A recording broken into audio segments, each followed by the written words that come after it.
Good morning. How are you? Might be evening for you. Might be not. I don't know. But we are here at Blackwater Disc Golf Course in Milton, Florida, and we're just going to throw around.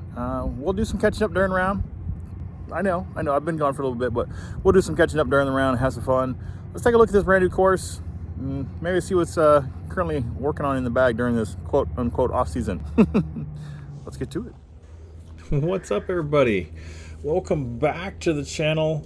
This is going to be the start of the video week. We'll get into that at some other point, but right now we're just going to have some fun at the new Blackwater course in Milton, Florida. We're going to get right into it and just, throw some frisbees. Hole 1's 421. I think I labeled it as 411, but I think it actually measures 421, 410, 411. It really don't matter at the end of the day. It's over 400 foot, slightly downhill. I threw a plasma trace here. This film was recorded about a month ago, to be honest with you guys. And after seeing what I threw on this hole, I can't believe it's not in my bag right now because I'm actually not reaching that hole as often as I want. And that was pretty parkoed. But yeah, no, we got the birdie right out the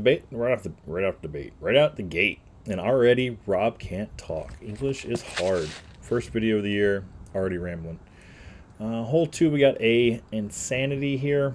I'm trying to throw down a roller. It's kind of slightly uphill, but it's kind of like a right to left slope. So I'm hoping to hold the angle, which I actually threw a pretty poor roller there, and it kind of went off in the woods.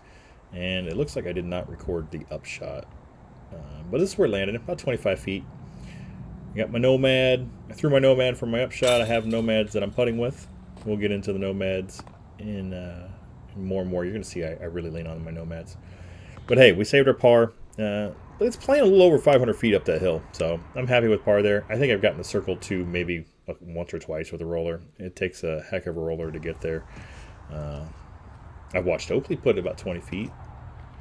He's got something going on with the rollers. But here we are, hole 3. Looking at 358. Definitely downhill. I've been throwing a Nomad on this hole recently, but it looks like in this I'm throwing my Neutron Hex. And it's definitely the Hex because you can see it's turning here at the end. Really flirting with that right edge of the woods, but at the end when it finally slows down, it hyzers out right in front of the basket. We're going to take an easy birdie here on hole 3 at Blackwater. It's probably one of my favorite holes out there because it's a must get, I feel like, but it's such a beautiful hole. Hole 4 at 249. This is the last time, I remember when I was editing this is the last time that I have done a run-up on this hole. I have since changed to a standstill. And here's something new with the videos. You see the red sections here. These trees, the camera angle really looks like it's a really straight, open shot, but the trees on the right and the trees on the left kind of almost force a flex shot. There is definitely a straight line off the tee, which I'm going to take, but it's really, really tight. Like from this camera angle, this fairway looks a lot wider than it is. But these trees, especially off the right, really set you up to throw into the left side. So you just got to commit and follow through your shot. And if we listen close, that's metal. And this is why I stopped throwing run-ups, because I hit the pole and it's still, what is this, 15, 20 feet deep, just on the edge of the woods.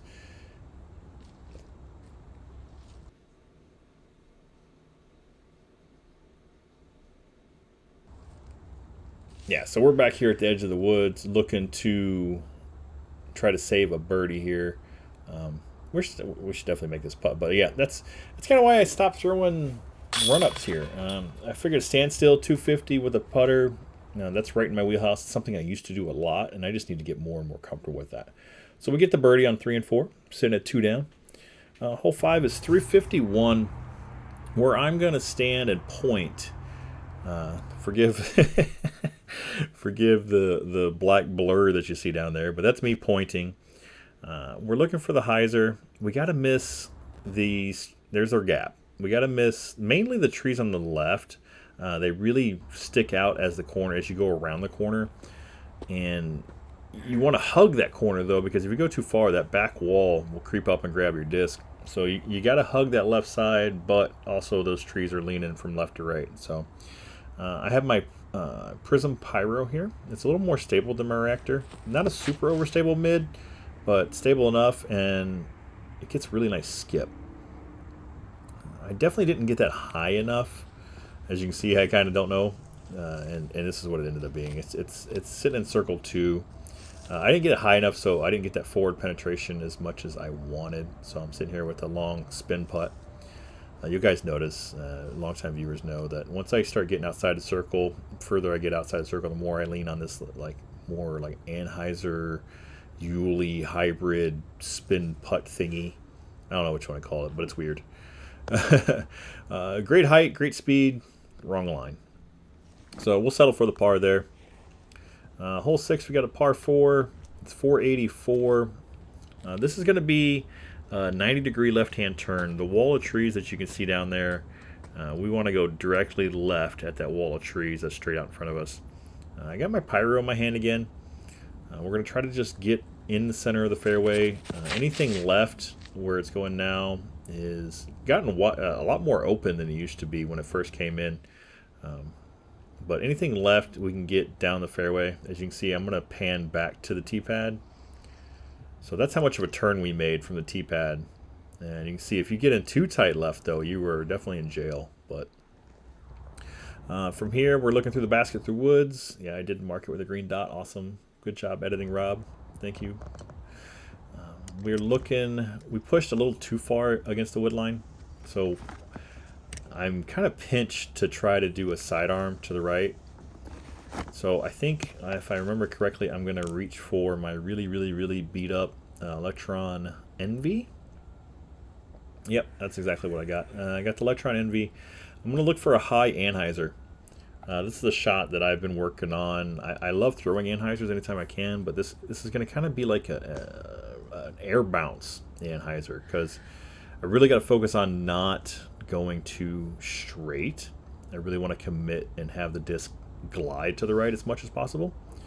So we're just going to really focus on getting that nose up and let it just cruise around the corner. And we did. It held all the way around. That Envy is so beat up. That thing does nothing but go right, and I love it for that. So we're sitting here probably about 20 feet, 15 feet. Just got to hit a good putt here and snatch this birdie on this par 4. And have a pretty good front 9 going so far if we can snatch this birdie. As I do this putt, I just want to say hi. How are y'all doing? We're going to sit down and we're going to have a chit chat. We're going to catch up. We're going to see what's in the bag. We're going to see what my plans are for 2022. I barely made that putt. Let's make a good solid one, Rob. Come on. Better. But we're going to sit down and we're going to have that catch up and chit chat. You guys know I love rambling, and we're definitely going to have a video dedicated just me rambling for 2022. But we're just going to go through the rest of the round here. We're hitting a pretty tight gap. This is one of the harder holes on the course. Hole 7 is 422. I have a Proton Trace, and we are looking to hit a really tiny gap pretty far away. I think those trees down there are almost 300 feet away, and then we got to bend it left and let that natural fade kick in at the end and try to get it around the corner. It's pretty cool to see I'm throwing a trace here. At this moment, I've been going out with Oakley a lot, and ooh, I got lucky. I actually went around the tree on the right and the second tree on the right. That's not a line. That's not a gap. That's luck. That's a lot of luck. But I've been throwing my Crave. My Glow Crave has actually been getting down to inside the circle. I always second guess throwing the Crave, and I don't know why. But it always does so much work for me, and it'll get out to that 400-foot mark with no problem. I need to throw it more. Pretty much in jail here, if I remember right. Try to find some sort of path into my disc. You know, we don't want to walk between the disc and the basket if we can. We always want to approach our disc from behind. If I were to go to the basket and then walk into my disc, I'm sure I could casually break a path for myself, which we definitely don't want to do. The legal way to do is to approach it from behind. And yeah, it looked like a decent line. I definitely caught the tree on the end. Yeah, I did it twice in a row. I caught the branch on the end. It is what it is. We'll take our par. No damage done there. We're on to hole 9 at 516. This is kind of similar to the last par 4. We're going to go 90-degree left-hand turn out there at that wall. I have my plasma trace in my hand, and I'm just trying to pinch this fairway off pretty good. I'm trying to get left, but I want it to like fade up the hill. And I did. I actually put myself right smack dab in the middle of the fairway. Now we're left with probably, I think, about 250, dead straight shot. You know, woods on the left, woods on the right, woods deep. We're just kind of trying to take this soft nomad and put it in there. And I leave it on just a hair too much hyzer. But I think I'm just at circle's edge still. If you guys have been following me on TikTok or Instagram or Facebook, you would have seen what happens here. I've made a little funny, I don't know, meme, joke, post about it with some circus music. Leave a comment in the comment section if you've seen the circus music of this little event that happens. We were lining up pretty much circle's edge putt, it looks like. And we whiff. No metal, no nothing. We try again, and we whiff. A great height, great speed. Wrong line. Yeah, don't you hate that when you just pick up your putter and throw it and it just goes in? It's just like, why couldn't I do that the first time or the second time? That's okay. We're still good. We're still looking good. We're going into hole 9 with 350. I was throwing putter here. I don't know what it is. When the first course is only a couple months old, when it first got put in, there was a high line, but these leaves and everything is kind of taking it away with this putter. Throwing that really beat up Envy, and you can hear it catches something and throws me into the left side of the fairway. I've been working with Oakley on this hole. It's one of those holes that I have a problem with, and he's been attacking it with a sidearm, just a really low punch sidearm. I think I'm going to start trying that next time I get out there. But I got my neutron entropy, and we're just going to throw a little upshot. Yeah, upshot's what I was going to say before my software decided to stop recording that in outro. But guys, like I said in the video, we are going to sit down. We're going to chit chat. We're going to talk about 2022. We're going to talk about MVP. We're going to talk about flight out. We're going to talk about everything. But for this video, we're just going to stick to the Blackwater Disc Golf Course. This is more of a just a little catch up, a little icebreaker, a little front 9 action of a new course. Look forward to the back 9 coming out soon. That'll be out, should be out next week. I am in the middle of editing it now, and we might have a video out before then. Just you know, little Ramblin' Rob video. Guys, follow me on Facebook, Instagram, TikTok. I'm all over those. I'm constantly on there daily, hourly, every minute I feel like. I'm always answering you guys' questions on social media. Just because I'm not uploading on YouTube doesn't mean I've taken a break. I'm just not editing videos as much. But this year, video a week. That's my goal. That's my 2022 plans for YouTube. And I look forward to seeing you on the next one. Later, guys.